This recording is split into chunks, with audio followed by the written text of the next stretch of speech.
Bass Boat Podcast. I'm your host, Adam Deacon. And guys, today we've got a special guest coming on.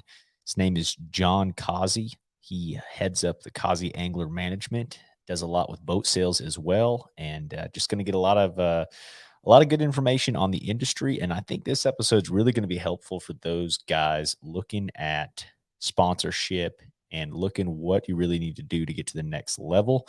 And man, it's gonna be jam packed with information on everything. I mean, this is kind of our off season, right, where guys are getting into looking at those sponsorship contracts. Hopefully, have stuff already lined up for 2022. But without further ado, let's bring Jon in. Jon, how's it going, man? Good, buddy. How are you? I'm doing well.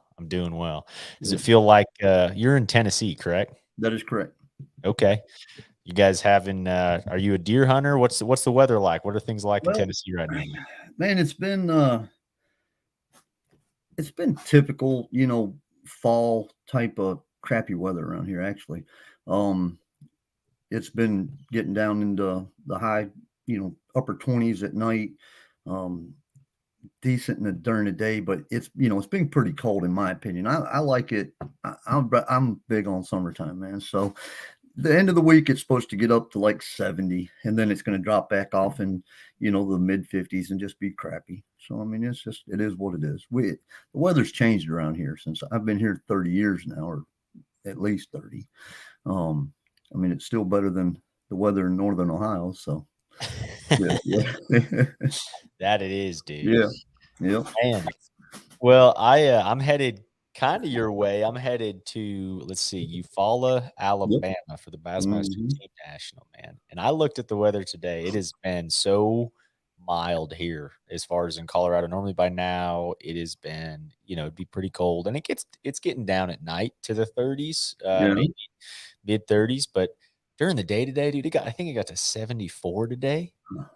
I mean, it is hot. Like I looked at it and I've just been kind of watching the weather around Eufaula, and it was cooler there than it was at one point today here. Oh yeah. I can see that. It just, it doesn't make any sense, does it? No, dude, that's goofy. It's goofy to me, but man, you've been to Eufaula before?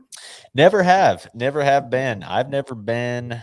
That'll probably be the furthest. That's not true.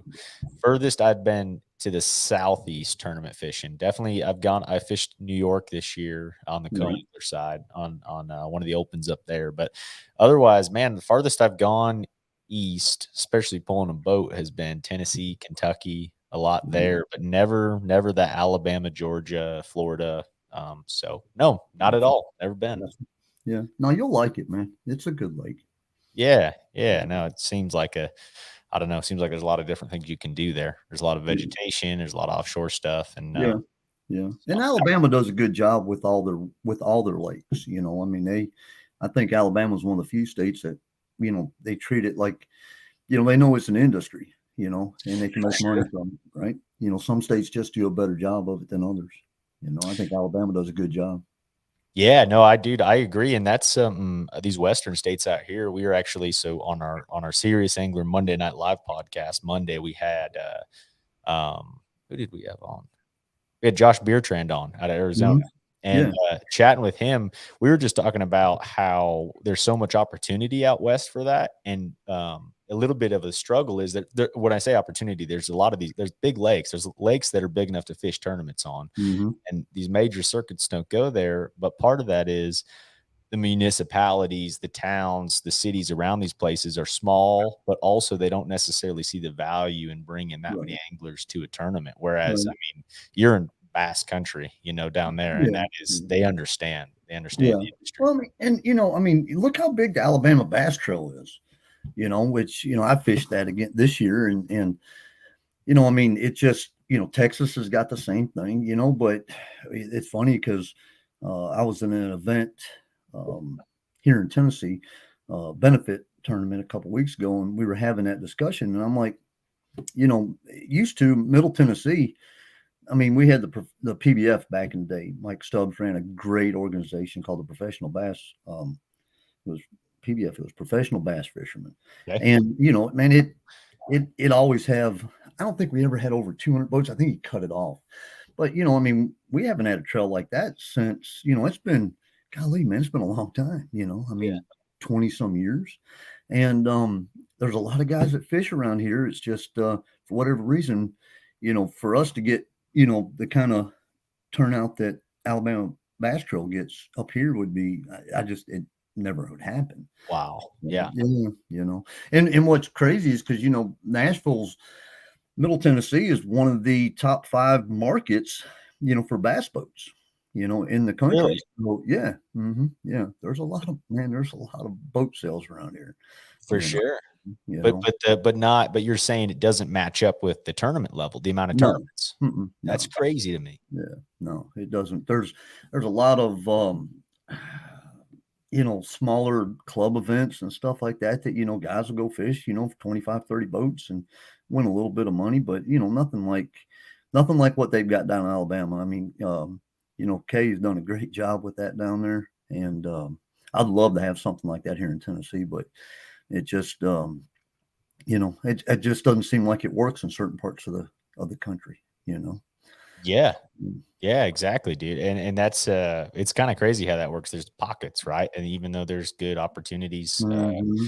they just seem to be in those pockets and they build a little niche tournament series and it blows up Yeah. over Yep. time. And it's cool too because you get guys like I know a lot of guys from up north that go and especially early in the year that'll go fish the Alabama team trail stuff Oh or yeah. especially the Texas stuff. We get guys from Colorado that'll go down and fish that Sure. because we're not fishing until Yeah, March, yeah. April. No, yeah. I mean, at any of those ABT events, man, you just when you're walking through the parking lot, you know, and like I fished the South this year, which you know, it put me on a lot of water that, you know, some of it was the first time I ever seen, you know what I'm saying? So but you just walk through the parking lot, man. Indiana, Illinois, Ohio, you know, Georgia. You know, you can see a lot of guys come cross over from Georgia. You know, you got the teams that come down from Tennessee, you know, but it's still dominated by the guys from Alabama. You know, as far as the numbers of teams that sign up. So, but like I said, you know, she's done a great job with it, and you know, I wish it continued success. You know, it's going to be around for a long time. I think they sent. That to what you're going to the team championship. I think there was 18 teams. I think that yeah that are coming out of the ABT. Yeah, So I'm then not they I'm were not one of them. oh no, man. Yeah, that'd have been cool. That'd have been real No, cool. no, we won one this year, but we still had some. We just had some bad tournaments. You know, and it just wasn't meant to be. So it is what it is. We still had a good year. Dude, I'd rather win one and not make a championship. Yeah. Just from a finance perspective. And winning ones, I don't know. I mean, just you look at any angler's careers and what puts them on the map are those wins. Oh yeah, yeah. You know, I mean it it was kind of funny because when during that event, I'm 53 years old and I've been doing this a long time, so I don't get excited about stuff like that, you know. And we had a good, you know, a good sack of fish, but again, man, you're in Alabama, you know. I mean, I understood that the Alabama River, you know, you know, there's a lot of 12-pound bags, you know, 10 to 12-pound bags. And but I still, you know, I mean, I didn't think that we were going to win, and we hit the scales, and they're like, "We got a big bag coming," and I was thinking, okay, you know, and we had like I don't know, it was a couple pound lead or whatever, you know, and of course there's a group of guys around, and some of them, you know, a lot of them that are on Cozze Angler Management and that were there that were fishing in as well, and they're like, "Dude, you got this wrapped up, you know, this is awesome," and they're all excited and they're like, dude, you don't. I'm like, you know, I don't even know how much money we're winning. You know, I don't even know what the payout is. You know, I stay so wrapped up in what the other guys are doing that I didn't realize. You know, it was 10 grand. Okay, you know, man, it's a big deal. You know, this ain't easy to win one of these. And I'm thinking, man, you know, if you know, 10, 20, 15 years ago, 20 years ago, I guess it was in the mid 90s. You know, JID Marine, you know, up in Kentucky, they always had the JID Marine Classic. That's a huge tournament, man. I mean, the year that myself and Charlie Morrison Sr. won that event, and there was like it was 490 boats. It was something stupid, man. You know, I mean, it was just retarded. You know, that to me was a huge deal, just Yeah. because the amount of boats. And of course, but I was younger then too, so it was a big deal. Um, but like I said, yeah, and then as more, as we, after we won that ABT, it started, you start getting phone calls from people, and you start realizing, yeah, it's a pretty big deal. So, and Heck like I yeah. said, it's not because I'm good or, and now my partner's good now. He's, that boy's good, but, it's just, he won the Angler of the Year championship last year in ABT. So Mark Condren's a guy from Connecticut, but he's been down here about 3 years, and I've never seen anybody adapt as as quickly as he has. Um, he's got for a younger guy, Mark's probably 30. He's got he just he knows he understands it. He teaches me stuff, and like I said, it just so it was kind of cool to fish with him. That's And impressive. well, yeah, he wanted me to fish him with him, and I, like I said, with my schedule, I don't know, where I'm going to be all the time and things like that. And I'm like, yeah, and I thought we were fishing the north. And so he put us in, and then he told me we're fishing the south. I'm like, oh man, because now Right. it's a little bit harder to drive down there, and pre-fish and come home in the same day. I mean, because most of the drives that we're making are, 3 hours to 5 hours, from here in Middle Tennessee. And so it's not like you could go down there and practice, in advance. We'd have to go down there, and spend a day before the tournament or 2 days, at the most, and whatever the legal time was. And so yeah, it was different. But he said, man, I just want to win one of these. I'm like, dude, you won Angler of the Year last year. He said, but yeah, I just want to win one. And I'm like, all right, man, we'll try to win one. I said, I don't know if we can pull it off, but we'll try. So we got that. He got that off his bucket list, and I told him, I said, man, next year you're on your own. So There you go. Too yeah. much going on. Well, Oh yeah. let's get into that, John. I know, man. So I love always starting the show with some small talk like that because we're both fishermen. We get it, and that I'm sure has helped you in your career with everything that you do. Oh yeah. Uh, let's go ahead and first we'll talk a little bit about the boating industry right now, Mhm. kind of your roles, selling Blazer boats, how that has been going, how you've seen everything happening, and then we'll kind of get into Jon Cozze Angler Manager or Cozze Angler Management itself. All right. Um, but man, how's the boat sales going? How is the boat industry, bass boat industry as a whole, maybe right now from your perspective? Well, the industry's good. It's strong. If product would free up, it could just be, ridiculous. Again, this is a byproduct of, COVID, an unfortunate thing that happens, has spurred on something else. A lot of people turn to the outdoors. There's just such an increase in people that wanted to be outdoors, and they, a lot of them chose fishing, and so, the market's good as far as um, interest rates, how the buyers are getting qualified, all that. Prices have gone way up. That's a bad thing. Okay. Um, and the thing of it is everything that it doesn't matter what manufacturer it is, what they're building is already pre-sold.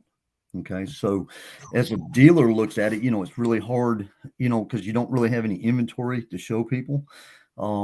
If that dealer doesn't have a demo boat or something like that, I mean, you're basically, you got to rely on, if you have a pro staff department, those guys showing boats, their boats, taking customers out and things like that. I've always been, and I've been doing this a long time, pro staffing for different boat manufacturers and Sure. dealers.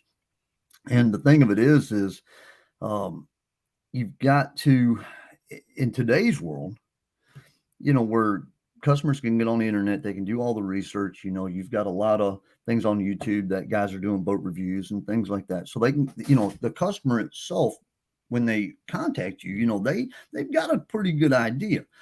But man, they're still spending 70, 80, $90,000. And I strongly encourage them, I'm like, look, you wouldn't go buy a car without driving it.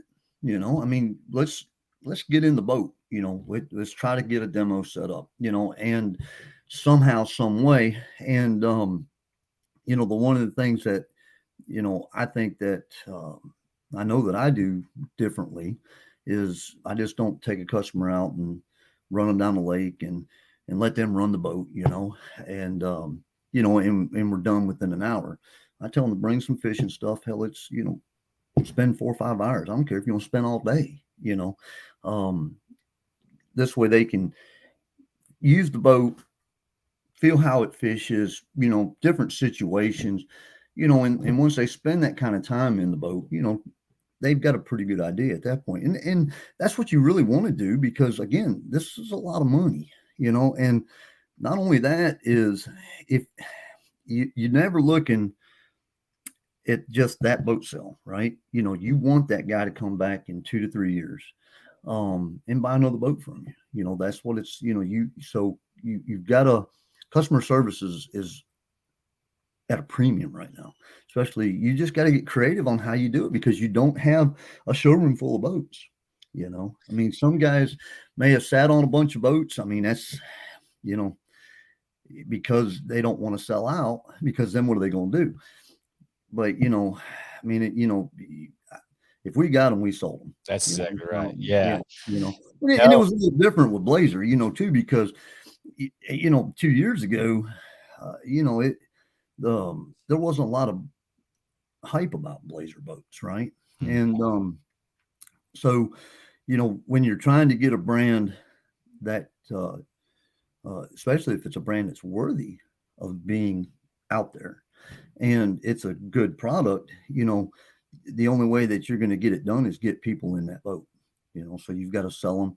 You've got to have a good pro staff department, that's running those boats, quality people, and then the manufacturers just got to back it up by building a good product, and that's the one nice thing with them down there. That's a small enough company that, they listen to fishermen, on that. And so, if there's constantly always making small little changes, which is nice, not saying that the big boat builders, big box builders, they don't do that. They, I mean, I was with Ranger for, quite some time. I was with Stratus before that, and so, all the manufacturers, like I said, and nobody builds a bad boat today. There's not a bad boat out there. I agree. So they all build. Everybody builds a great boat. So the thing of it is the industry's good. Certain motors are harder to get. Everybody, is, and it's not Yamaha's fault or Suzuki's fault. It's just logistically they can't get the engines here. Okay, which has caused another problem. A lot of these boat builders that sign like exclusive deals with Yamaha, let's say, or they they had to build boats.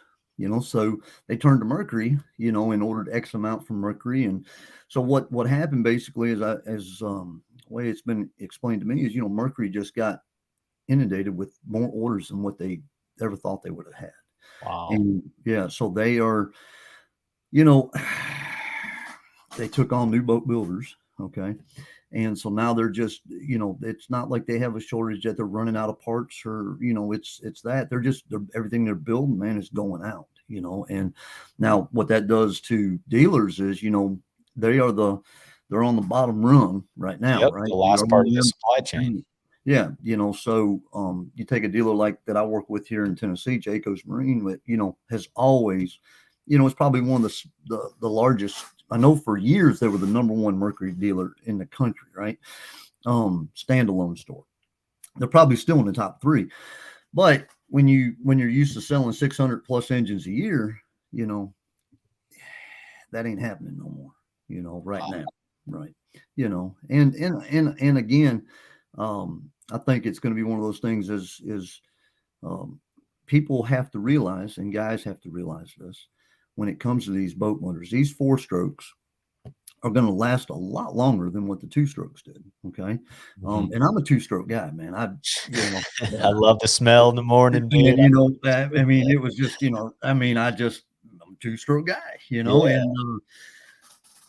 so, it just, when we were dealing with the two strokes, everybody would try to get rid of them, 300, 400 hours, 500 hours. You guys were going, oh my gosh, the motor's, halfway through its life expectancy, because, they were only expected to run for about 1,000, but as I did the research on these four strokes, charter guys down there on the Gulf, up on the Great Lakes, man, they pound these things 3,800, 4,000 hours, and they turn around and they yank them off the boats. They sell them, right? Crazy. And they're repowered. So you're talking about, life expectancy 5,000 hours, and that's one of the biggest things that I get phone calls all the time, and man, I'm always in my truck. Okay, so I've had a Ford Expedition I bought, from dealer buddies up in Ohio, and I've had it 14 months. I got 70,000 miles on it, so it's not like I stay home a lot. And and so the biggest thing is I'm getting these phone calls, and I'll sell used boats for guys, and they'll be like, well, how many hours that boat got? Well, it's got 160. I mean, it's a year old. My goodness. I'm like, yeah, hold on. If you put it on the computer, 80% of them, it's idle time. Everybody's looking at the graphs, it's racking up hours. Okay. I said, that's really not that big of a deal. And I said, and I explained to them how the four stroke is, and I'll be like, man, next time you're in what year model vehicle you got? Well, I've got a 2020, GMC Sierra pickup. I said, next time just click on the dash, click on the, go through your menu and just look up engine hours. What do you mean? I said, well, I'm driving my truck right now, man. I got 1,500 hours on it. Right. Well, I said, oh, I get it. Yeah, that's what I'm trying to tell you, man. It's the same engine as what's in your vehicles, right? Yeah, they don't turn 5,800 RPMs. You're only turning 18 to 2,000 in your vehicle, so it's going to last a lot longer. But the buying public's got to understand that these four strokes, you just have to get used to. If you're going to buy a used boat and it's a four stroke, it may have 700, 800 hours on it. It's not even a big deal. It's like, it'd be like buying a Toyota Camry with 150,000 miles on it when the car is going to probably run for 400,000 miles. Yeah, right? exactly. It's the same principle. That's good to know going forward here with guys. I mean, it's just you're almost re-educating everybody on with these engines. So that makes a lot of sense. Mm-hmm. Yeah, it doesn't mean that I like them, but I'm with you. I'm with you. They don't just burn. But man, one thing, John, I wanted to hit on that you had mentioned as far as when you're looking at customers selling a boat, I like that you said you're looking at a guy not just as a sale, right? You're not just trying to get a quick sale. You're trying to build a relationship with that person, right, and have the ability to, especially with a lot of guys today, right? They are turning boats. They don't want to go ahead and put new graphs on them. They don't,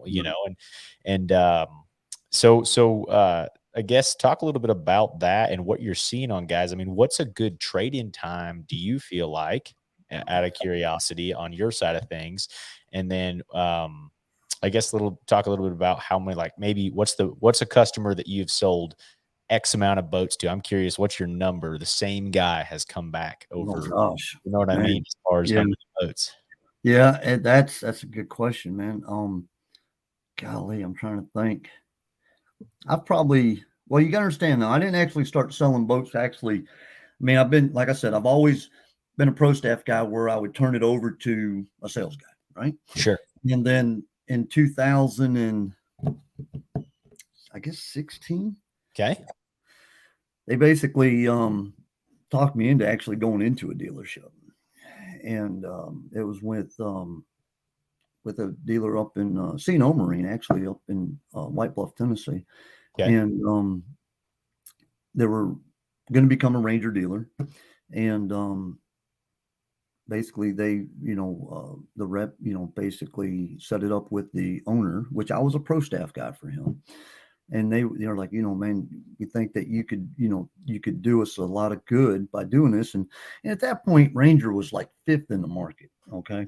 It was terrible. Really? And so basically I brought in pro staff guys that I knew, for 15 to 25 years that I'd either worked with in the past, XYZ dealership or whatever, but people pay attention to what guys run. Okay. And if you came out of one boat brand and you're all of a sudden you're in this boat brand and, these guys are talking about it and it kind of starts a little bit of a buzz. So it took us probably, man, I think that first year I sold 59 Rangers. Wow. Yeah, that was what. Now the store sold more. I'm talking about just me. Personally, Had like 59 that year, and all of a sudden we started moving up the chart as far as registered boats in Middle Tennessee, and I think it was within like a year and a half we'd actually finally moved into the top spot. Which, at that point, I mean, this was right before Johnny Morris, took over Ranger. It was. Ranger still did, they did so much advertising. There's no reason in any market that Ranger at that point shouldn't have been the number one bass boat out there just because of pure advertisement alone of what they pumped into into it as a manufacturer. But like I said, you still got to have the right guys, in the boat willing to spend that time. So it is, I know I probably got a little sidetracked there, but you're good, man. That's all but the show's about. back to what you're saying is I probably, I guess in the 6 years I've been doing this, I sold one customer in one day. He bought a big Ranger pontoon and a Z519C, There we go. and which myself and one of my pro staff guys, we actually delivered it all to his house. See, that was the other thing too, man. As I took selling boats to a different level, when you got the ability to take a boat to a customer's house, okay, and I've always had my truck set up where I've got my computer in there, I've got my printer in there, I can do all my paperwork right there. Okay, Wow. Yeah. so I've always got a lender, on speed dial. So I mean, we can get things done. But when you're dealing with, it doesn't matter if it's a Luna boat or a glass boat or whatever, but man, I don't know if it's going to fit in my garage. Well, let's go do a demo, and let's just come to bring it to your house. And we'll see. Oh, yeah. Well, so we do that, and it's a little different when that boat's sitting in your driveway or in your garage, and all of a sudden we're sitting at your kitchen table. Now we're talking about it. Okay. So, that's just something that I don't think a lot of dealers, do. And man, we sold a lot of boats by doing that. And, so I've got guys that have bought 3 or 4 boats from me, over the course of time. It's probably about the most 6 years. Yeah.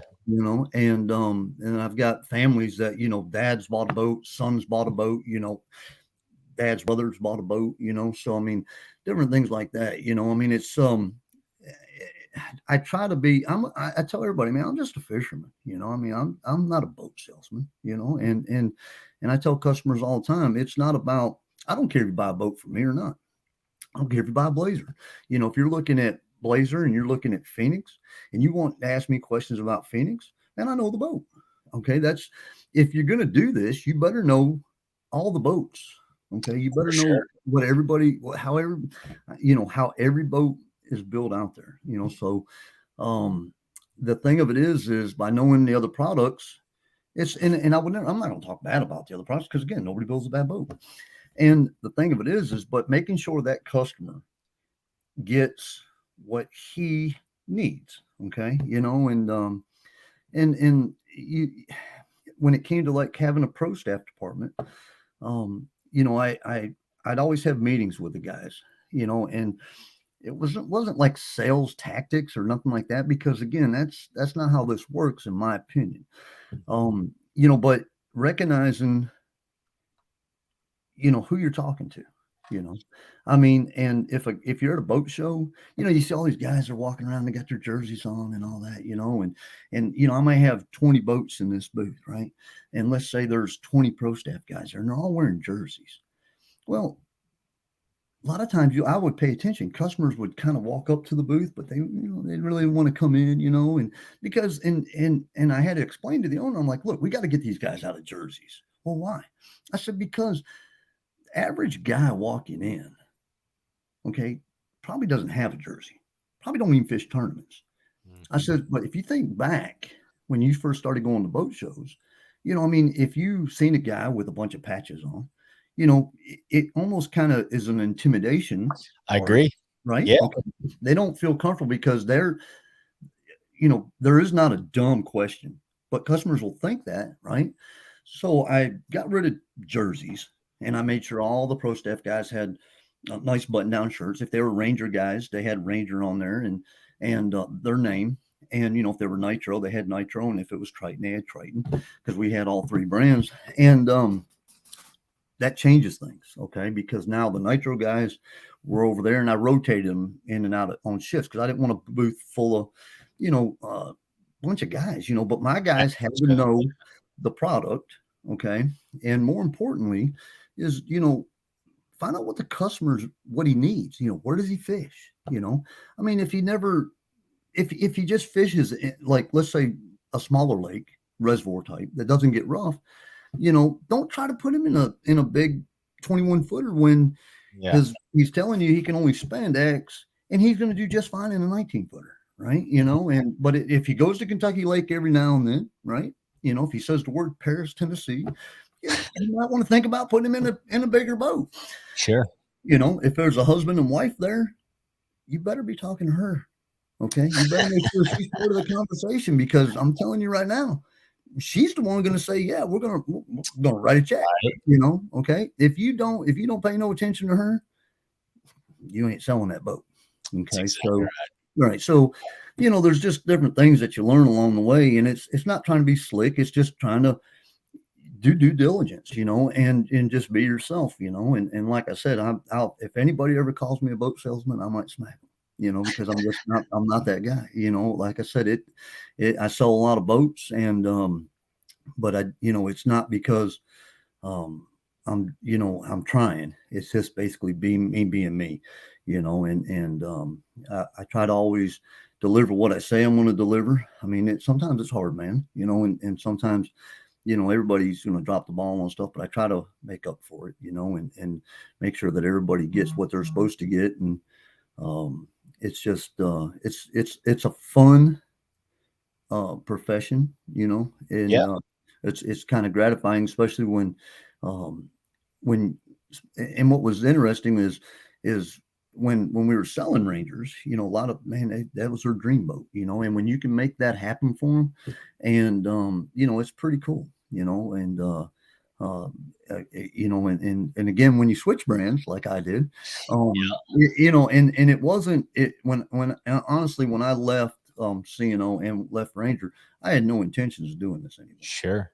That was when, I was basically going to take the time off and really concentrate on Cozze Angler Management just because, the guys were really, pressuring me to do it. And, and then all of a sudden, Bronson King, the owner of Jayco's, and I was with Jake, Barbara, and Jerry for, man, since like 1998 until like Wow. 2014 or 15 is when I left. And the only reason I left is because Barbara and Jerry decided that, they were just going to pretty much concentrate on motors and not even mess with fiberglass boats. And at that time I was running a Stratus and, they, um, the rep really wanted me to, stick with the brand. And that's kind of how I got moved to CNO. With Craig Odom up there, and I enjoyed my time up there, man. Great guy, great people. Craig and Pam were just, they were super good to be around. But man, I worked so many hours, and I was literally just burnt out that I just was like, I gotta have a break, and I don't even want to do this no more.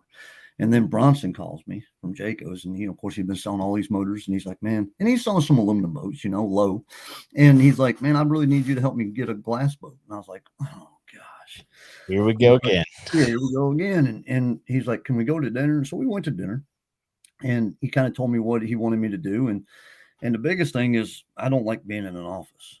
Okay. So, I mean, that's just, I was like, he's like, look, dude, I don't want to see your ugly face in my dealership. He said, you do what you do, just make it happen. And I'm like, fair enough.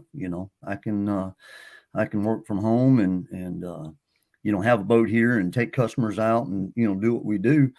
And so, basically, the guys um, that had been with me, of course, I didn't, they were like, man, what are we going to do? And I'm like, I don't know, and, they said, well, we want to go wherever you go. And I'm like, we don't know where we're going yet, but this is what's happening with Jayco's.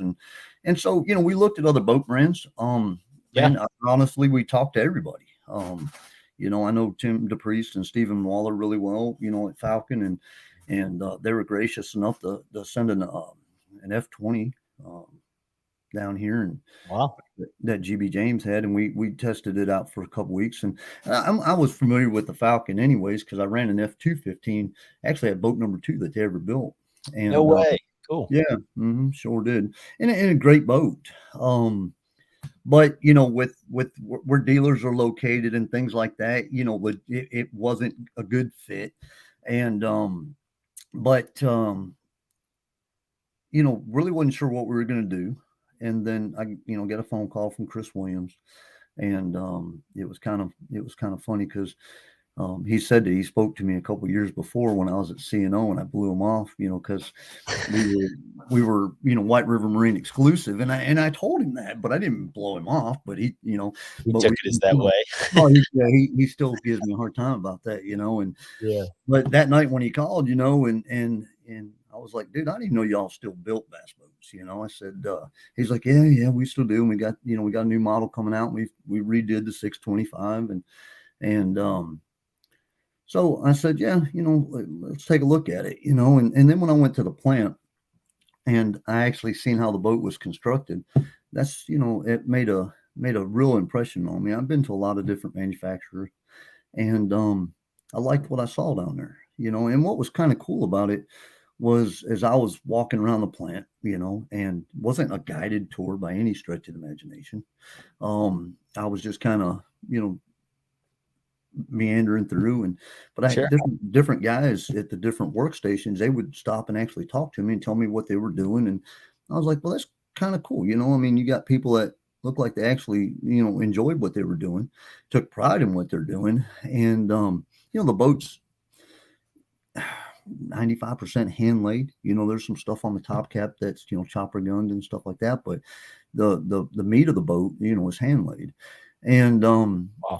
and when I seen it, and I talked to Keith um, Kraft, the original owner of Blazer, Blazer. Yeah. and I think the world of Keith. He knows the stuff.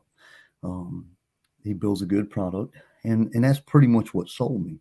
So we rolled the clock forward a little bit, and I actually got a 625, and we actually went down there and did some more testing with the 650 and things like that, and I was blown away by how the boat works, and because it doesn't look like it should do what it does. Okay, it's sleek. Everybody thinks, oh, it's a bullet, and back in the day, yeah, probably so. These new boats are nothing like that. What when they made the changes on them, it changed the boat. And if it's funny because if I do a demo with somebody, and I can tell if I meet them in a marina and the boat's on the trailer and they get out of their car, their truck, they walk to me, they're looking at it going, there ain't no way this boat's going to ride like he told me it's going to ride. Right. I can see it because they're seeing it on the trailer. Okay. Then we go out there and they're blown away, because the boat turns so good and it handles rough water. Like I said, the boat makes absolutely no sense for way it looks, how good it does. Yeah. And if I've already got the boat in the water and the customer gets there, they don't see it on the trailer and they get in and they're like, wow, this thing's awesome. Man, I can't believe how good this That's thing is. hilarious. Then I put it on the trailer and then they're looking at it going, I'm like, yeah, it's the same boat, and they're like, I figured it was going to be deeper than this. And the boat's actually fairly deep. I mean, when you open up the rod boxes, And then you can really see how deep, but as far as looking at it on a trailer, it's not a real deep keeled looking No, it boat. doesn't look like it. You're No, right. Yeah. and the key to the boat is, you don't bury the nose in rough water. Man, I mean, I've been on Lake Erie, and I try to go up there and fish 14, 16 times a year, and there's no place rougher. No. And Learn that this year. it doesn't matter. I mean, that place is a grinder up there. And like I said, it just the boat surprises you, and I actually told Keith, we were down there on the Escambia River, and I was running a 650, and actually it was Jason Lambert's boat, and Okay. I mean, I'm basically running, and it had a G2 Evinrude on it. Okay, so that boat run about 78 miles an hour, and effortless to drive.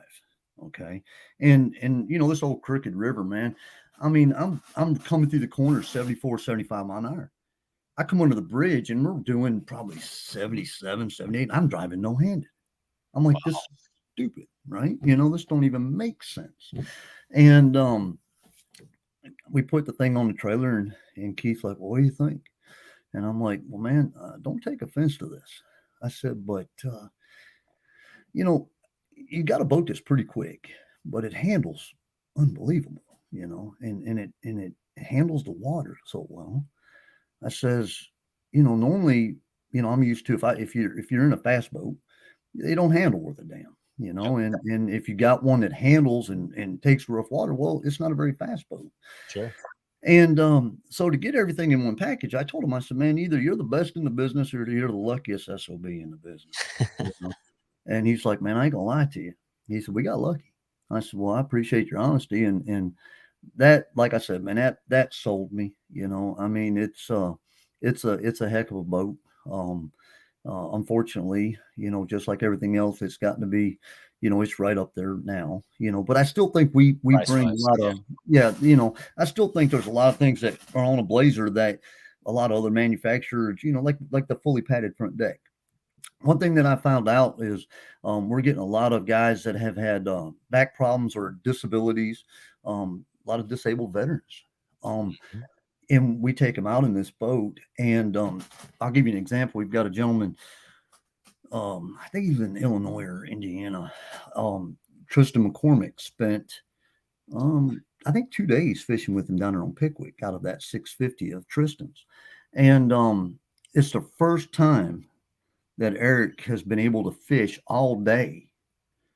I mean, literally in a boat for 8 hours. Normally he can get 4 to 6 hours. And he's got a lot of, back and leg issues and stuff like that. But that's what he called me. He's like, dude, this thing's unbelievable. He said, I've never been able to fish a full day. And so they went another day, and Wow. yeah, so there's a lot of things about the boat that, as far as comfort that is concerned, that, it I think is a big hit, but like, again, like fully padded front deck. I mean, it doesn't matter where you stand on that front deck, but it's little things like that that I think add to why this boat is, caught on so well. For sure. In the last couple of years. So, and the resale value, man, is really, really good right now on these boats. Of course, any used boat right now, Sure. Sure. and back to your Resale. saying about people wanting to trade in boats, 90, well, about 100% of all my customers, I strongly encourage them not to trade their boat in. For one, you got to wait to get a boat. All right. So you got to wait, whatever it is, 4, 6, 7 months to get the boat anyway. It's Keep crazy. your Yeah. boat, call me. And I tell them, I said, look, I'll help you sell the boat. I said, just, you know, a month before the boat's ready, let's try to get it sold, and or if you want to try to get it going before that, a lot of guys will take a deposit on a boat until their boat comes in, and then they turn it, and there's, the used boat market, there's not a lot of used boats out there. And so it puts everybody in a different, perspective on how you've got to go about doing business. Sure. I really don't, there's no sense in a guy really trading in a boat right now. You know, I mean, it now. Don't get me wrong. I'm sure there's dealers out there that would love to take that boat in on trade because, let's get in it cheap. We can turn around, make a lot of money on it, and that's fine. Nothing wrong with that. I take a little different approach. I just soon, and I talk about it with my dealers, that I work with, and they agree. There's, man, let them sell the boat. If you want to help them sell the boat, you go right ahead. That's no big deal. Because again, we're this way. Now you're not tying up any of the dealership money, right, on that trade. Sure. And Sure. so, by doing it that way, I still think that's something that, again, I think where a customer can appreciate, man, this guy's, he's shooting me straight, he's looking out for my best interest, and because, man, the price of the boat's the price of the boat. It don't matter if you put trading the boat in or you're buying it outright. It doesn't matter, at Yeah. least with me. It's not like I've got two prices there. Sure. So, Sure. No, just the way I do that.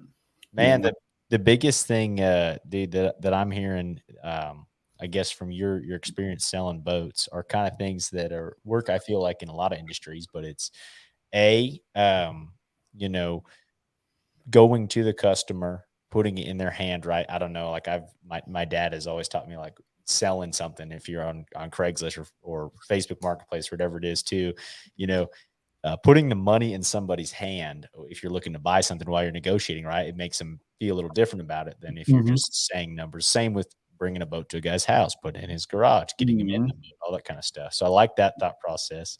Um, I like the idea too of making sure the wife is okay with it, and because that's important in everything, man. I mean, selling houses, selling anything, and Yeah. Yeah.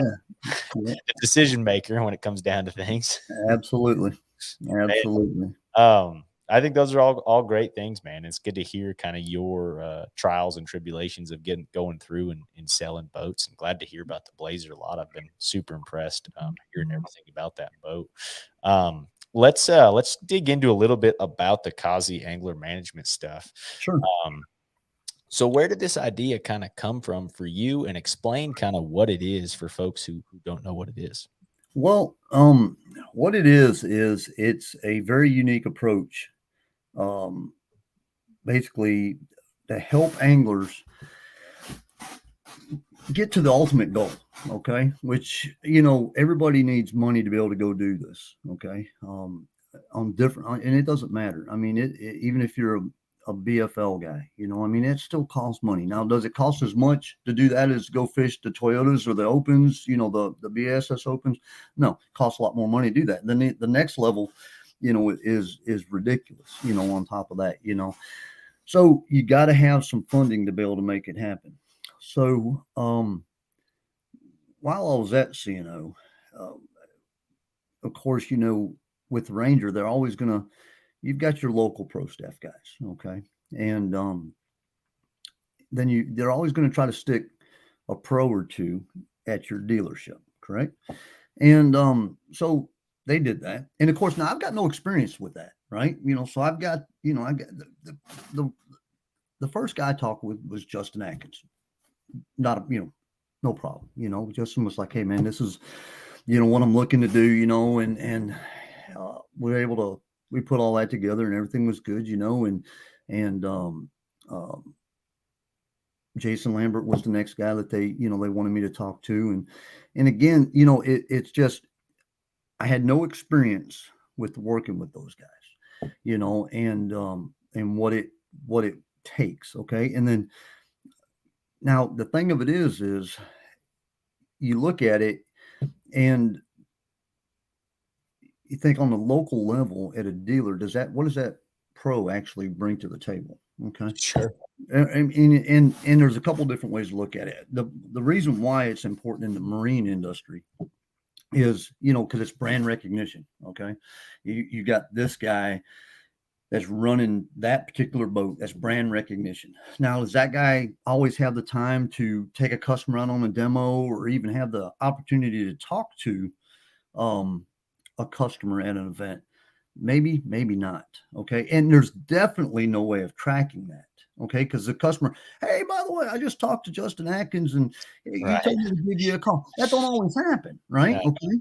no. So there's value there. Okay. But you got to look at it a little differently. And the local pro staff guys, now they move, you can tell that they're moving the needle just because a lot of times that pro staff guy is going to call me and say, hey, I got so and so. He's going to be calling you. I gave him your number. So, I mean, it's a lot easier way to track it, right? Sure. So, what happened was, as I was working with these two guys, and Top tier guys. I mean, that's the difference is yeah, what these they're top tier guys, yeah, right? yeah, It came to a point where, they had certain things that they, needs, things that they, whether it was they were talking about a different engine or, hey man, do you think you could help me out and get me a motor deal, and so it was kind of funny because Evinrude came to me and sat down and they're like, man, you know, how did you do what you did so quick with the Ranger boats in this market? And I told them, this is how we did it. I said we assembled a good pro staff team, and I think that people paid attention to those guys, and this is how we did it. And I went through the whole thing. It was a long conversation, and they're like, "Can you do that for us?" Okay, well, yeah, but you got to understand. Now I'm going to be taking guys out of different products, Yamaha, Mercury, that got deals. If you're willing to match those deals, and I'm sure we can make this happen. So they talked about it, man. Yeah, let's make this happen. So we put guys in Evinrude's, and I went ahead and got Justin and Jason both Evinrude deals that were in really good deals actually, and yeah. Justin Atkins basically um, called me one day, and he's like, man, and I had a contract basically with CNO, where I had to work there, and Justin's like, man, you need to do this full time. I'm like, what are you talking about? He's like, man, I've never been around anybody that works as hard as you do, for guys like me. He says, and he appreciated everything that I did for him with getting that Evinrude and everything else that I had done for him while he was, at CNO and with Ranger. And even when the Ranger thing was coming undone with him and Lambert, I was, talking to, Scott Arms in their behalf, going, hey, what do we got to do? We got to keep this guy. You send me these guys, and basically a year later, you know, you're changing up their boat deals, and now and I'm in all kinds of uncharted water now, right? Because I'm For trying sure. to save their boat deals, trying to work with them, work with the manufacturer, and of course didn't get neither one of those worked out. And that's Justin went on the Falcon, and Yep. Jason moved on to Triton at that point, Okay. which is all good. But what I was getting at is he's the one that basically put the idea in my head, and about a guy like me, trying to help them get deals. And Being an agent, being yeah, a sports agent for bass yeah, fishermen. kind of an agent, a manager, just a guy that's there to help. And so as I discussed it with a lot of my pro staff guys, that local guys, and they're like, yeah, dude, you know what, this needs to happen, and so as time was winding down there at CNO, that's when we decided, well, let's try this, and we did a few things to kind of see, if it would be beneficial. We basically, we sent, you know, we had a lead. Okay, basically, let's call it, with a certain company. And we would send an angler there to have the meeting. Well, to see how good it went, right? And so we did some piloting and things like that to see where the mistakes are made. And, Good idea. and the fact of it is it's hard for an angler, okay, and it's not that they don't have the ability. It's just, man, these guys are busy. Okay, especially the top touring pros, man, they're busy. Their life is not everybody. Man, I wish I could fish professionally. No, you don't. Okay, because I mean, it's I've been there with these guys. I mean, it's a grind. Um, so for them to be able to go in there and have the adequate information. Sometimes they take way too much information. And when you're talking to a non-endemic company, they get lost in those numbers. They don't understand them. And the thing of it is sometimes an angler may go in too low with a number, they don't recognize their audience. Okay. And all of a sudden, if that company, let's say a company's thinking, to do something in this sport, they're thinking it's going to, 150, 200,000, you go in there at 50, now you're laughable. So you got to know the audience again,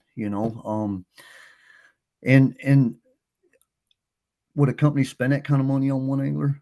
It depends, right? But what we did is we took it to a whole different approach. Okay. We've got three tiers of anglers. We've got your national tier, which is your touring professionals. We've got a regional group, and then we've got a local group. Okay, and these guys are spread out all over the country. Okay, and what that does is if you take a company that wants to have maybe a national, um, they want to be on the national level. They want a big, broad scope, but they would also like to have some local help. In Well, pockets of the yeah, country. what happens is we take that same amount of money, and instead of, if let's say a company's willing to spend $100,000, and we can actually give them 3 or 4 anglers for that. You understand what I'm saying? So now they're getting more exposure for the same amount of money. Um, and what we do is we try to team it up with the right guys, for what that company's looking for. And the thing of it is in this industry, you got to have guys that understand that, I call it the 90-10 rule. And the thing of it is I'm not the only one that thinks like that. There's, I sat down in front of, Boyd Duckett, and he said the exact same thing. He, it's 10% is what you do on the water, 90% is what you do off the water. You use that 10% of being on the water to do what the real job is, which is off the water.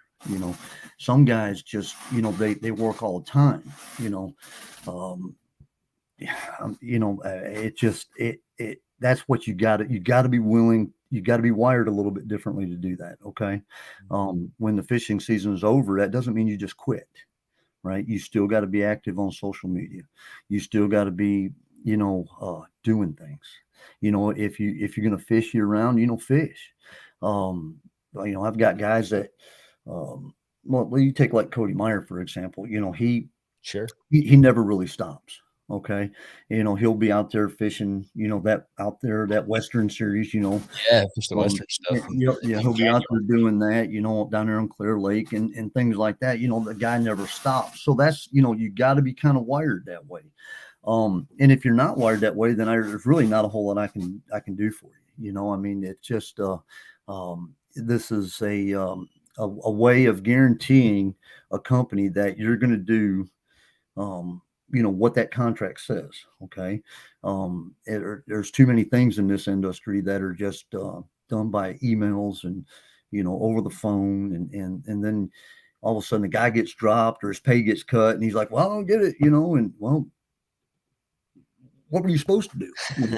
And so, and I've gotten that from a lot of companies, and it's really bad inside the fishing world, inside, the endemic companies. That's the ones that, that's the ones that haven't conformed to making sure, they keep up with it. Okay.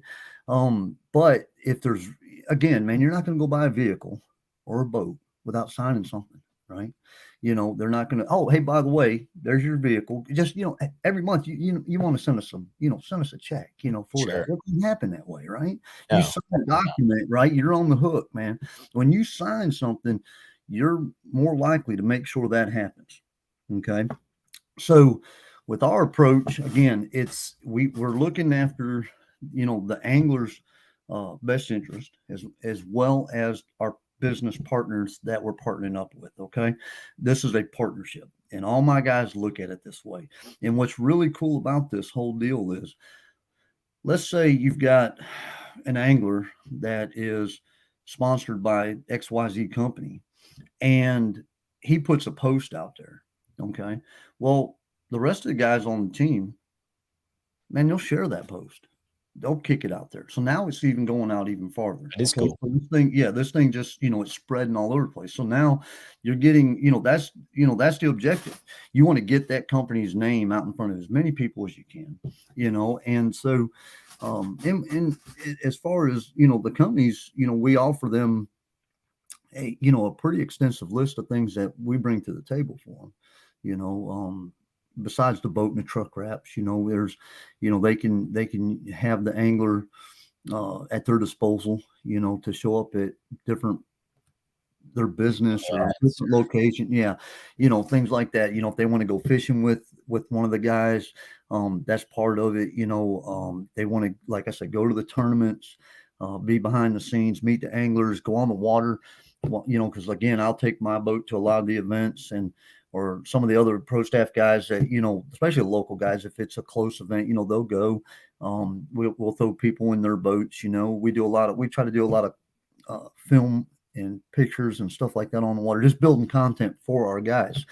What we do for the anglers is um, basically what happens is I'm involved in, man, we pretty much talk every day.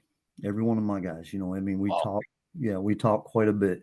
Um, because, the younger guys, man, it could be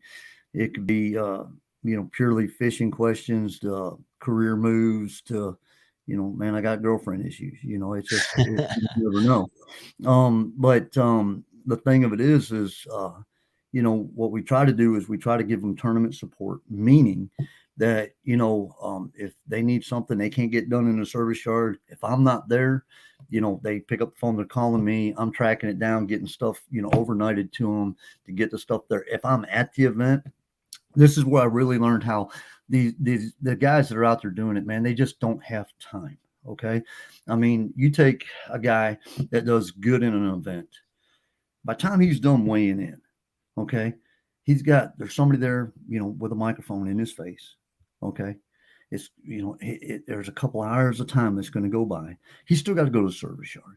Okay. He's then got to go back to the hotel or the campground or wherever he's staying, try to get his tackle ready and a boat ready for the next day. Okay.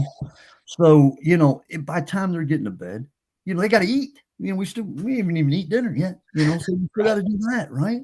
And you guys still got to get up the next morning and go do it again. So when I'm at these events, man, I'm there. I do whatever I can do to help them out, man. Whether it's you want me to put on new line, I'm putting on new line. If I need to go, if we're up there on Lake Erie or we're at a place like that, and you got to go through the boat, hit every nut, bolt, screw there is, Right. whatever it takes, right? And to make sure he's ready for the next day. So we bring that to the table for the angler. We assist them with getting rid of their boats. The way I've got it set up with these guys, they all have their own angler packages that we build.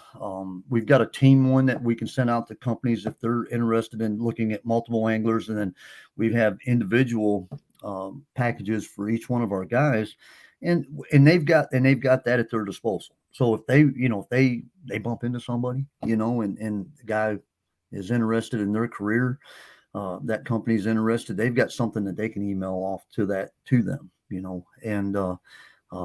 and we do quarterly reports for all of our guys. Even though some sponsors don't require it, we send it to every sponsor. It's been a big hit. It's precise. I sent you, a copy of a couple of Yeah. them, see what they Yeah. look like. It was It really kind cool. of gives a company an idea of what the guys are doing, and so they know what their money's going for, and because everything is return on investment, right? And it's fairly, when you see those reports, however much money you were invested in a guy, you can pretty much do the math and know what your return on investment, as far as impressions are concerned and things like that, just on the social media side of things. Sure. My guys that they they all realize, in the contracts that, they're supposed to be doing this, and this. For the most part, most of my guys go above and beyond that. They don't. Um, if somebody calls them, say, hey, can you do a video? Well, man, I've already done the 6 I'm supposed to do. You don't ever hear that. They'll be like, yeah, man, that ain't no problem. Let's knock it out. And then what I'll do too is the guys that I can get to that, of course, you've got guys all over the country, but a lot of times if I can get with them and spend some time, we'll shoot a lot of content. And this way, and they'll have it at their disposal too.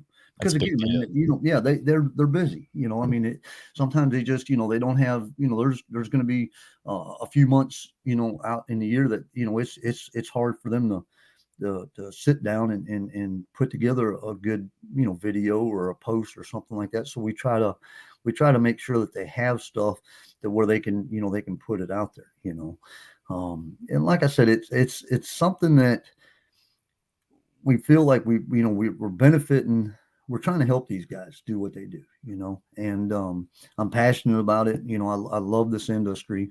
I'm glad that, we've got companies outside of the fishing industry that are, trying to get in and wanting to get in, and it's opening the doors up to, a new form of advertising for these companies, and don't get me wrong with organizations like, Bass and Major League Fishing and, with some of the new network contracts that they've got and things like that, it's going to take it to a different level, as far as that goes.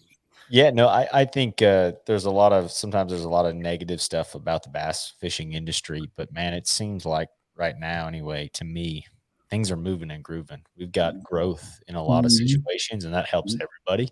Yep. Um, and yeah, I mean, and I like the thought process of doing a grouped angler approach like you're doing, Yeah. especially for approaching some of those non-endemics, right? Of saying, look, here's what we can offer you as a Right. package. And Right. generally, right, that's where your higher income potential is. All Sure. the Sure. endemic sponsors see everybody. It's a That's right. it's a different world on those non-endemics. Mhm. It makes a Well, lot of guys it's careers. like this Chris or Not insurance company. Okay, it's an Ohio-based company, but they're licensed and they've got offices throughout the Southeast down here. Okay, so as we were talking to them, they were trying to grow their Tennessee market. There's market in South Carolina. They got down in Florida. So we basically packaged up guys to handle those areas. Okay, um, because the thing of it is when we finally get all the schedules and everything like that, I mean, when you look at the entire team as a whole, and we're touching anywhere from 19 to 25 states sometimes. That's pretty good reach. Oh Okay. yeah, Most of the guys are gonna, 25,000 miles a year is probably going to be a low number for most of them, right? And that's boat and truck. That don't count that and I think that's where a lot of guys are missing the boat too. I think the truck's worth more than the boat as far as sponsorship's concerned, because when these guys are home, it's not like that truck sits. Man, if they go to the grocery store, they're going out, they're driving their truck. There's probably more value in that truck than there is on the boat. I agree. Yeah. So, and if we can ever get the industry to where it's a little more standardized, if that makes sense, right? Which probably, I don't know if it'll ever happen, because you're always going to have that guy that's going to go ahead and wrap the boat in the truck, and he's going to do it for $7,500. I mean, it's just, that's just part of it. Now, Or the guy that pays for his own wrap on the boat, and you're just like, yeah, yeah, I've had that. I'm like, really? You paid for the wrap and you put the company on? I'm like, okay, that you're don't make getting any sense. product. Like, Yeah, well, come on, yeah, man. yeah. That's not good. So, it would be nice if we could, that if, everybody, throughout the industry, if it's a spot like that size, on your jersey right here, wherever this side There you go. on the There you jersey, if it was worth X amount of dollars, and as far as the pros were concerned, everybody charged that, right?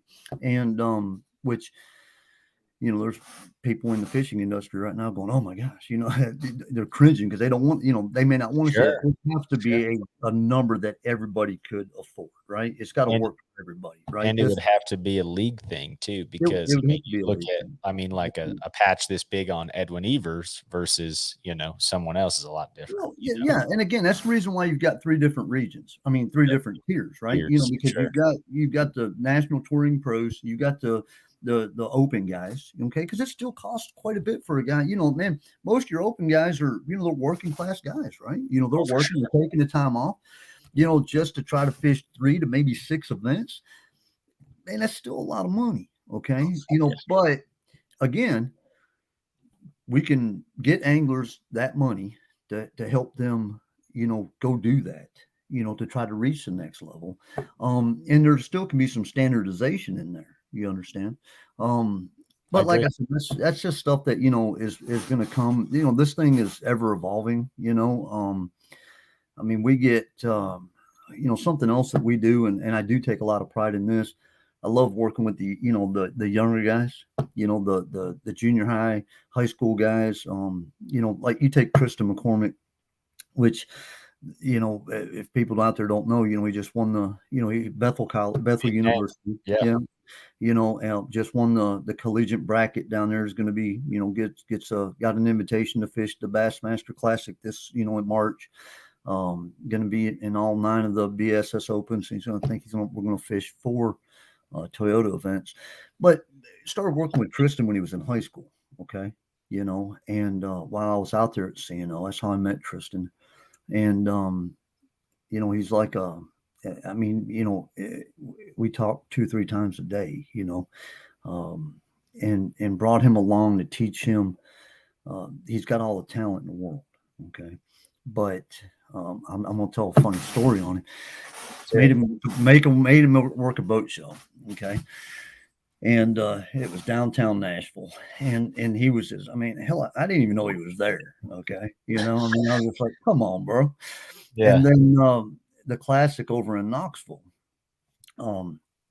Ranger and Triton Nitro, they asked, if we would come over there, even though that wasn't in our territory, but wanted us to come over and work the booths. And so I had a couple of my guys, we all went over there, and Tristan was actually he was actually had an event over there or something. And so he came by and he spent another day with us and all that. But it was kind of funny because, Tristan's a tall guy. And Yeah. so the Ranger booth was kind of like in the corner. Okay. And he went and stood behind a 521L with in between the power pole and motor. That's where he was standing in the back there. And I was like, dude. So I went back. I'm like, no, man, that's not how this works, man. You come right up here in the front with me, buddy. Yeah. And he's a very he was shy. That's all, And I knew if we could ever get him out of that and get him to where he just, he was comfortable, we'd have something. And man, when he got over that, it's really cool to watch a young guy like that mature into something that, in my opinion, he's going to be that guy. I We've agree. got, Man, he's getting there. yeah. He's got the right work ethic. The companies that, we've had him paired up with for the last couple of years, love him. He's got some exciting things coming up, this year. We didn't really plan on what's going on. That I told him, I said, man, we had a plan.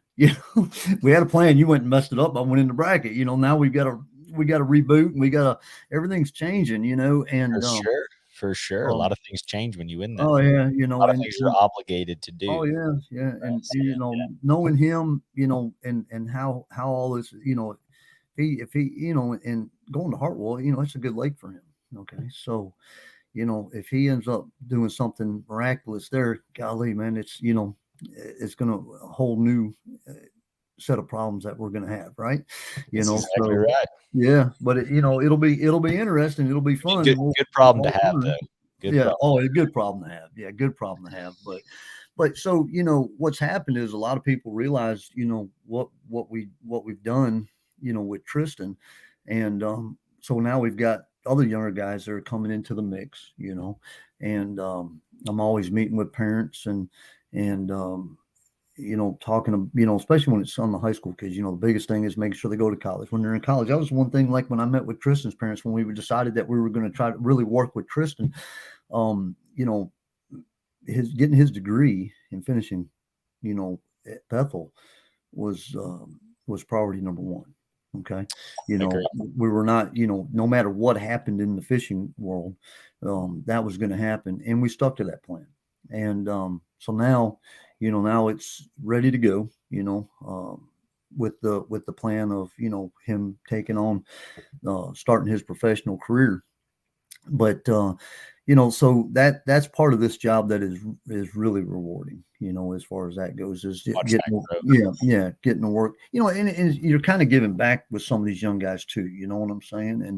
And we get involved with a lot of charitable events and things like that. I'm the world's worst about telling people no. I just I try to make sure that everybody, if somebody needs help, whether it's raising donations or product or things like that, I try to help out, as far as that goes. So, and when, like I said, when it comes to these younger guys and gals that are coming up, if they're willing to put in the work and listen, and the ultimate goal there is just it's not to teach them how to be a professional angler or anything like that. It's the ultimate goal is just try to teach them how to do the pro staff part the right way. Okay. Cause that's where it starts, man. If you can't help out a local dealer and you can't, do it the right way, then you're not going to make it anyways. I don't, I mean, you can only get so far on your fishing ability, right? I agree. And when you take these young guys and they're part of this group, Cozze Angler Management, but what's kind of cool about this is everybody here in our organization, they get along and they talk to each other. Okay. We got a freaking fantasy football league that we're all in. You That's understand? awesome. Yeah. Oh, and of course Cody Meyer, kicks is, that guy knows more about fantasy football than I mean. I was just like, wow. Yeah, That's and awesome. oh yeah, he's eat up with it. But the point to that is, you take a young guy like a Tristan McCormick or a Will Norton, any of these younger guys that are in the program, and they have the opportunity that they can pick up the phone and call a guy like a Braxton Setzer or Cody Meyer, and talk to him. Man, not a lot of guys can do that. Okay, Yeah, so you're creating a winning environment, a learning environment. well, absolutely, and so again, these guys, everybody works together, and we're basically all, pulling the rope the same direction.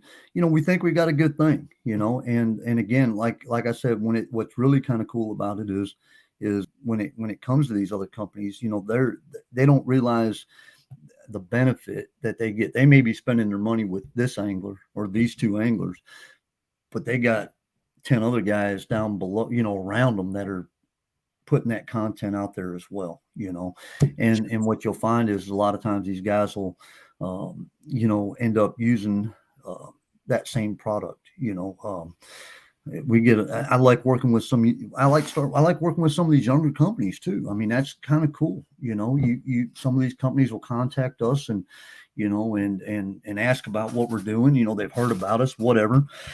And it's kind of cool to help grow their business, Yeah.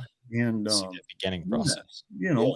and without doing it, without going, well, everybody needs a deal, it's not that, I mean, it's not that at all. If we don't ever, we don't go into that and go, if a company says, hey man, man, we'd love to have everybody on your team running our batteries or whatever, um if they want to, if they want to offer the guys a discount, man, that's great. We don't go in there and demand it, at all, because they've already done something for one of our guys, if that makes sense. You Sure. understand? So, but like I said, so far, with companies like that, that's another thing that's pretty rewarding is to watch, those companies grow. And the thing of it is when it comes to the academic side of things, you got me, okay, all right, and I got this dual role between boat guy, Yep.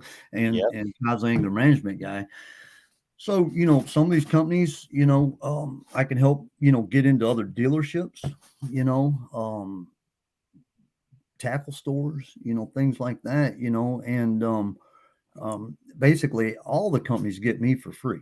if that makes sense, Sure. you Sure. know, and people are going, well, how do you get paid? And that's, and that's one of the things with some of the endemic companies. They're like, man, I don't really want to talk to you. Well, why not? Well, it's going to cost me more. No. Yeah. I get paid by the angler. Okay. I mean, that's how that works. Sure. The dollar amount is a dollar amount. I basically, I get a percentage is how that works. That's how this company, uh, does what it does, Nice. you Yeah. know. And then, what I do is, if, out of whatever I get, I try to, if it's in the budget, basically, if there's enough funds there, I'll do stuff like I'll get hats made up, I'll get shirts made up, stuff like that we can give away. Okay. At events and things like that. And I always take some of that product and go back to the company and give it to them, stickers, hats, sweatshirts, whatever.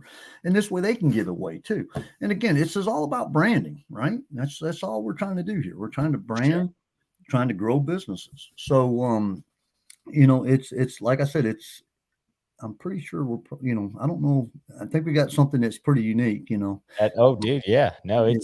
it sounds unique, and I love the concept. I love all the things you've done so far. I'm glad to see it going, and I hope it continues to grow for you, and you guys Mhm. keep finding endemics and non-endemics. Kind of to wrap things up here, I like to have all the guests at the end of the episode go through your biggest largemouth, smallmouth, and spotted bass, where you were when you caught them, man. It's kind of funny. Okay, so my biggest largemouth was just a little over 11 pounds. And That's big. yeah, yeah. And funny little story. I had a guy, and basically every year there's used to be a big Budweiser tournament down here on the river. Okay. And this guy owned a bar. Okay. And this was back when I had a remodeling company. So I used to do payroll at this bar, anyways. And so he'd been after me. He's like, man, his name was Butch. He's like, man, I want to go fishing. I ain't been fishing since I left Florida, man. I want to go. I want to go. So I'm like, you know what, man? Well, we're going to go. So, like an idiot, I decided to go the day before the Budweiser tournament, which was all I was going to do was, you know, I hadn't, we were flipping bushes. And when it came to flipping bushes back on Kentucky Lake, I didn't pre fish, I mean, I knew my bushes. And so I decided, man, we're going to go. Going to have a good time, And man, we were just catching, 13 to 16-inch fish like they're going on style, just bucks everywhere. Yeah, yeah. I mean, normally I would be flipping a jig or, at that time, but double wide sweet beaver, because man, I just want 5 bites, but I want them to be quality. And Yep, yep. we're flipping, just small beavers, and they're like, think, setting the hook, man. Just we're catching them just left and right. Bucks in the buck And brush. yeah, and normally when a big bass in a bush, that time of year, normally they just kind of sit on it, and it almost feels like you just got a wet sock on there. Right. Well, all of a sudden it went think, and I went, don't, and the bush went, woo, and I was like, oh gosh. And all of a sudden he come up and he's like, oh my gosh. And I was like, oh no, no, and I'm like, she come and I just lifted her and brought her up. And he's like, Wow. oh my gosh, that's the biggest bass. I'm like, dude, you're from Florida. And he's like, man, I've never seen a bass that big. So we waited. It was just a little over 11. And I was like, he's like, man, you really needed that to turn fish for tomorrow, don't you? And I'm like, yeah, man, I know I need that fish for tomorrow. Yeah. So, yeah, put her back, and never to catch her again, And I was like, okay, so that was the biggest bass. Up until that point, I had a 9.8, which I called him Wilson.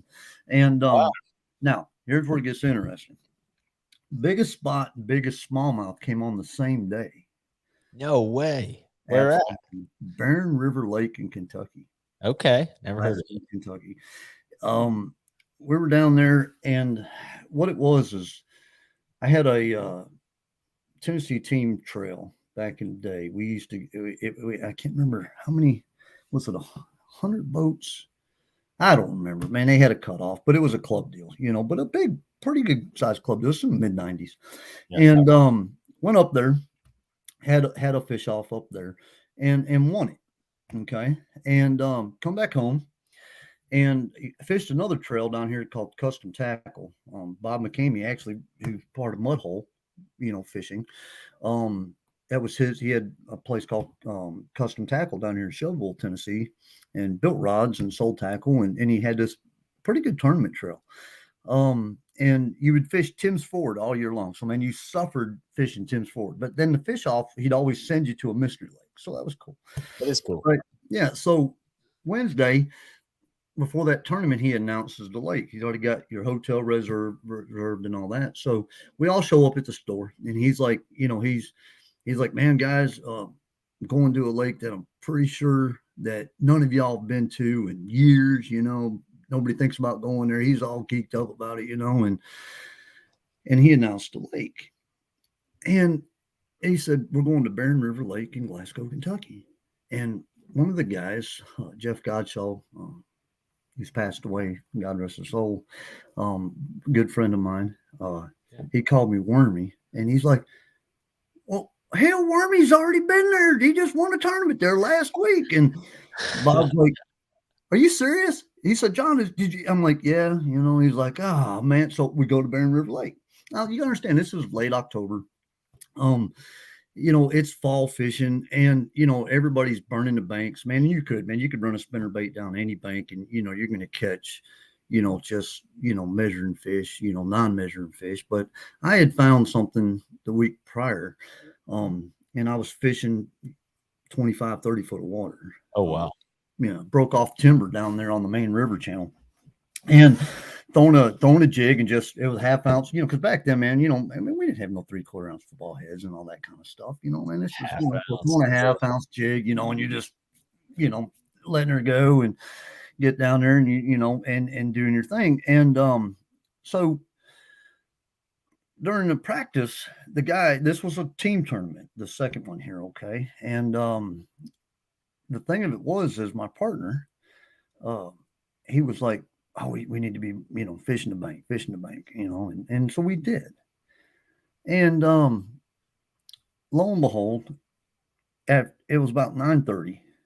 He's like, man, all right, I'm sick of this. He said, show me what you know.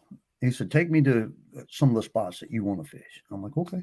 So we took off, and I'm like, now look, man, I said, this spot here sets up just like what I fished last week. I said, but I haven't fished it yet. He's like, okay. So basically, I told him what to do, and we're basically throwing at a bluff wall, but we're a cast away. And this was a little secondary bend in one, and we're going down through there, and all of a sudden, I set the hook, and like, 5 3/4 pound spotted bass, biggest spot. That is almost 6 pound spot. That's crazy, man. Right. So should have probably had it checked, because I don't even know what the Kentucky state record is. And so basically, I grabbed this spot, and I'm like, look at this. So, I mean, now you got to understand, a half ounce jig back in the day with Zoom, the big chunk. You remember the old nasty? Yeah. And this thing's got a crawfish that's sticking out of his goozle that, that the pinchers on it were, a couple inches long. I'm thinking, this fish ain't hungry. He's just killing stuff, and just butterball grotesque looking, right? So put that fish back in the water. And then my partner catches. Why did you put him in the water? You didn't put him in your live well? We were practicing. Oh, no. Another practice giant. Yeah, this is another practice giant. Yeah. All right. So we go, and he's like, all right, man, let's go check out, some other stuff. And so I took him to another area just below my main area. And we pulled in there, and he catches a smallmouth about 5 pounds. True. And I was like, you still want to fish? He said, let's make a couple more casts. I throw out there 7 1/4 smallmouth. Yeah. Wow. And I caught that smallmouth. Yeah. Yeah.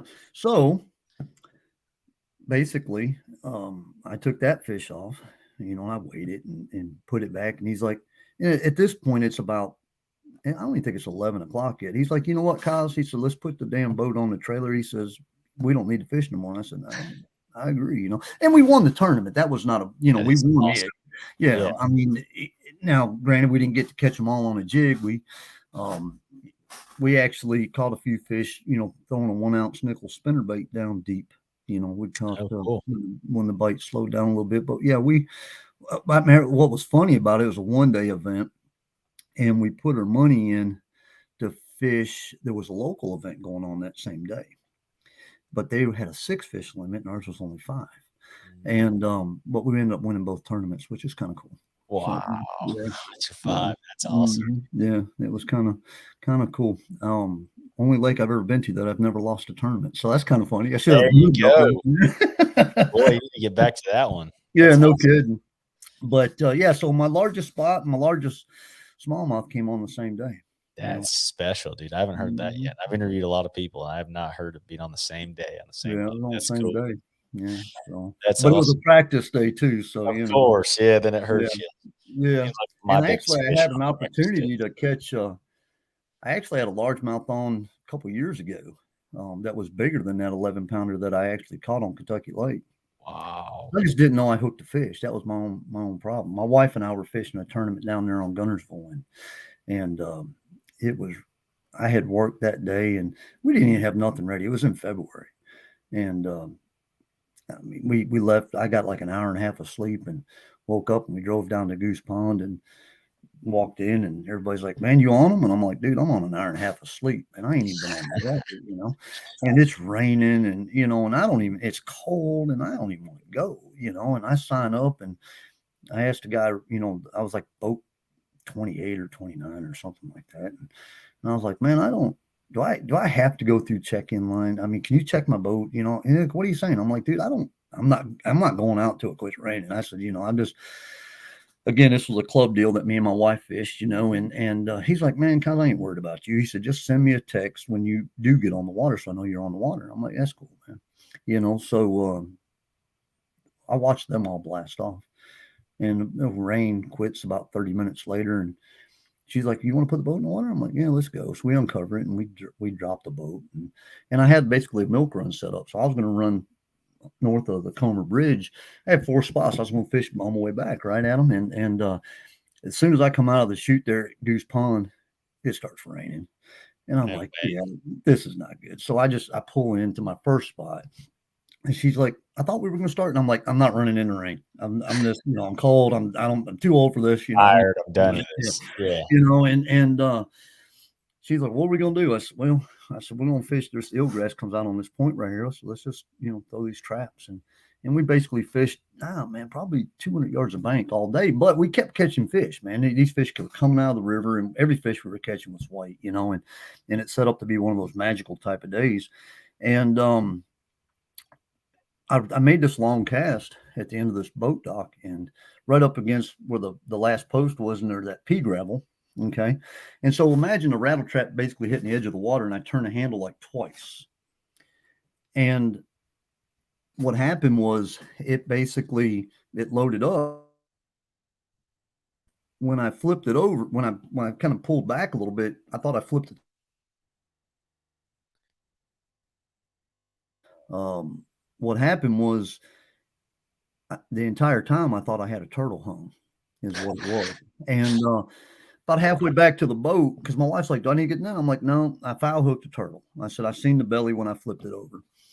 And about halfway back to the boat, this thing starts. I felt the head shaking. It was, I was like, "Oh boy." And so I'm just kind of, keeping pressure, reeling. She comes out, she comes around the front of the boat, and she comes at the top of the water. And I was like, "Oh my gosh, this fish is, it's Giant. It's over 11. I don't, Wow. it's 12, somewhere in that ballpark. She makes one more run down, and she starts coming up. And I told my wife, I said, "Get the net. She's coming up." And she got about 3 foot from the net, and the rattle trap come out, and the fish actually hit them. Traps, man. Oh, Well, hate yeah, traps. but you gotta understand something. That's my fault. I never set the hook. You gotta Yeah, understand when I made them, I turned it on 2 or 3 times, and it loaded up. And when I kind of pulled back, all I seen was that orange belly. She was laying up in that church, so her belly was orange. wow. I thought it was a turtle. That's my fault. I mean, I just never set the damn hook. And but long story short, we won the tournament. We had 5 that weighed, I don't know, it was right at 30 pounds. Wow. Yeah. Imagine with 11 or 12 pounder mixed in. Never got in the bag. Yeah. Yeah. Because I mean, and we didn't have big fish at that tournament. We just had, Solid. 5 brothers, sisters. I mean, they were all, all within Cookie just cutter. a few ounces of each other, right? So Sounds yeah, that could have been a magical day. Should have had Yeah. about 36 pounds probably, but again, wasn't bad for an hour and a half of sleep and no Heck yeah. pre. Taking your time, getting out Yeah, of the water too. Good for yeah, you. get lucky every now and then. I'd rather be Yeah, lucky than good. exactly. Yeah. Exactly. Well, John, dude, man, thanks for coming on, taking a lot of time up, of your evening. So I really Oh, appreciate you all coming good, on, man. I've explaining enjoyed it. everything Yep. that you got going.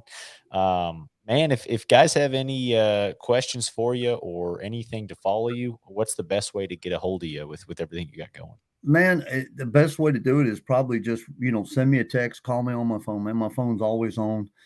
If I don't answer, leave a voicemail and or send me a text and I'll get back with you.